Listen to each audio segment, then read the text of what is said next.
top 5 red flags ng scam, MLM, and network marketing. Okay? So kung ikaw ay nagbabalak sumali sa mga online opportunity, MLM or network marketing, make sure na panoorin mo ito. Kasi doon sa ikalima, sigurado ako makaka-relate ka.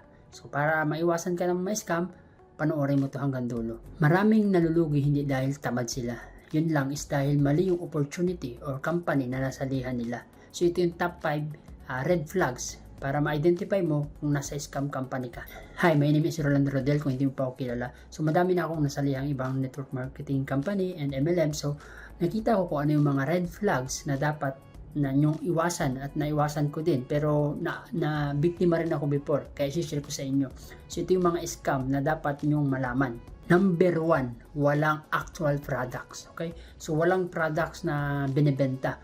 Or kung mayroon man, hindi siya nakafocus doon. Nakafocus lang siya doon sa pagre-recruit. That's number 1. Walang real customer yun, is wala ding real na pagbebenta. Kumbaga nakakabenta lang sila ng products doon sa mismong nagre-recruit. Which is yung ikaw, halimbawa ikaw, sumali ka. Hindi ka naman interested sa products, sa opportunity ka interested.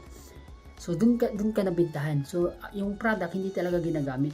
Yung iba nga nakatambak lang hanggang ma-expired na. Puro recruit lang ang focus, walang tinuturong kung paano magbenta ng products. So delikado agad yan kapag nakita ka na puro recruit lang ang focus, hindi nakafocus sa products. Number 2, guaranteed fixed income. Sabihin sa'yo, guaranteed 50k a month ang kikitain mo.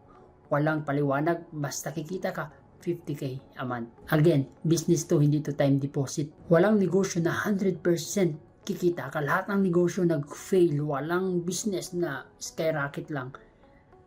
Ups and down yan. So kapag puro up lang ang pinapromise sa'yo, delikado yan. Malamang scam yan. Basta pag sinabi sa'yo, siguradong kikita ka, tapos tinatanong mo bakit nag-iiwas ng hindi sinasagot, tinatanong mo kung bakit kikita ng hindi malulugi, umiiwas ng sagot, scam yan. Pag tinatanong mo ano yung rest nito, walang rest, scam yan. Number 3, walang legal papers, mga walang documents na may pakita sa'yo. Yung complete address hindi maibigay sa'yo, yung complete address ng office, walang BIR, walang hindi nagtatax, walang SEC, walang mga legal documents. Hindi may paliwanag kung saan nakaregister yung company, basta pinapakita na sa'yo, Facebook page, website, red flag yan. Kung puro trust lang ang puhunan, magduda ka na. So kung walang may pakitang papel, delikado yan. Pang-apat, yung sasabihin sa'yo na all in now or never. Ito yung tinatawag na pressure tactics. Yung sasabihin sa'yo, pag di ka sumali ngayon, sayang yung slots mo. Makukuha ng iba yan. Sa halip na ikaw na ngayon nakikita. Hindi ka bibigyan ng time mag-isip. Basta dapat ngayon mapasali ka na nila. Ang tunay na negosyo, hahayaan kang magdesisyon para sumali ka ng hindi labag sa iyong kalooban. At nakapag-decide ka na maayos. Kung talagang matibay ang kanila na negosyo, ba't di ka binibigyan ng time para mag-isip, diba? Ikalima, walang actual system, walang training. Basta sasabihin lang, mag-invite ka lang. Walang actual training na ipinoprovide sa iyo. Puro pangarap lang yung binibenta. Hype. Walang script, walang support group. May group man, puro hype lang ang laman. Pagkatapos mo magbayad, bahala ka na sa buhay mo. Kung wala silang malinaw na system para turuan ka, ibig sabihin, ikaw mismo yung product, ikaw yung pinagkakitaan. Hindi yung binibenta nila.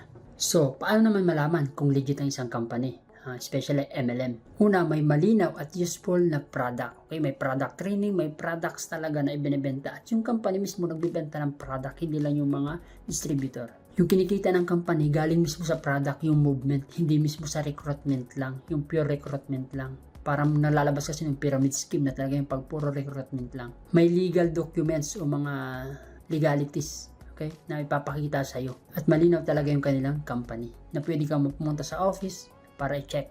May training, system, and support. Siyempre, dapat mahalaga yon para matuturin yung iyong distributors kung paano magbenta ng products. Transparent din sila sa risk at hindi nagyayabang ng guaranteed income. So again, dapat laging merong laging negative side na nag-fail din talaga. Depende yun sa pagiging sa sumali kung paano niya tatrabahuhin yung business. Sa madaling salita, hindi naman lahat ng MLM is scam, pero hindi din lahat ng MLM is legit. Ikaw, responsibilities mo na i-review muna bago ka mag-join sa isang opportunity. Kasi pera mo yan at oras mo yung masasayang. Sana may natutunan ka. Bye!